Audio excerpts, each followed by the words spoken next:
ఇప్పుడైతే విద్యానగర్ కాలనీలో పూజ సామాగ్రి స్టోర్ షాప్లో ఉన్నాము. ఆ షాప్ వాళ్ళు పొద్దు నుంచి ఎలా ఇబ్బంది పడుతున్నారో తెలుసుకుందాం. మేడం చెప్పండి, మీకు ఎప్పటి నుంచి సమస్య ఉంది? పొద్దున్న నుంచి ఉంది సార్. అంటే ఏ టైం నుంచి అండి? మార్నింగ్ తెల్లవారుజాము నుంచి ఉంది సార్. చిన్న వర్షం వచ్చినా మాకు చాలా ఇబ్బందిగా ఉంది. షాప్కి వెళ్ళలేకపోతున్నాము. చాలా చిన్న వర్షానికి కూడా చాలా ఇబ్బందిగా ఉంది సార్ మాకు. ఇప్పుడు వినాయక చవితి అప్పుడేగా మీకు మంచి గిరాకీ ఉండేది, ఈ టైంలోనే వర్షం. వినాయక చవితి అప్పుడే గిరాకీ ఉంటుంది సార్ మాకు. ఈ వర్షం వల్ల మాకు గిరాకీ లేకపోవడంతో మాకు కూడా నష్టం కలుగుతుంది. పని చేయడానికి కూడా కుదురుతలేదు. అవునండి. ఈ సమస్య ప్రతి సంవత్సరం ఉంటుందా లేకపోతే కొత్తగా ఇప్పుడు ఏర్పడిన సమస్యనేనా? ప్రతిసారి చిన్న వర్షం వచ్చినా ఇలాగే మాకు సమస్య ఉంటుంది. కాబట్టి దయచేసి ఏమైనా చేయగలరని కోరుకుంటున్నాం. ఏమైనా చేయాలంటే అధికారులు అడుగుతాను, నన్ను అడుగుతాను. మిమ్మల్ని అడుగుతాం మేము.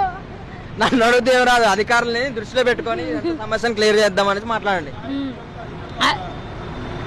ఈసారికి అధికారులు మా సమస్య, ఈ యొక్క సమస్యను అధికారులు పరిష్కరించి మా బాధలను అర్థం చేసుకుంటున్నారని కోరుతున్నాం. ఓకే అండి, అందరితో మేము మాట్లాడదాం అనుకుంటే ఇక్కడ వాగు ఫ్లోటింగ్ ఎక్కువ ఉంది.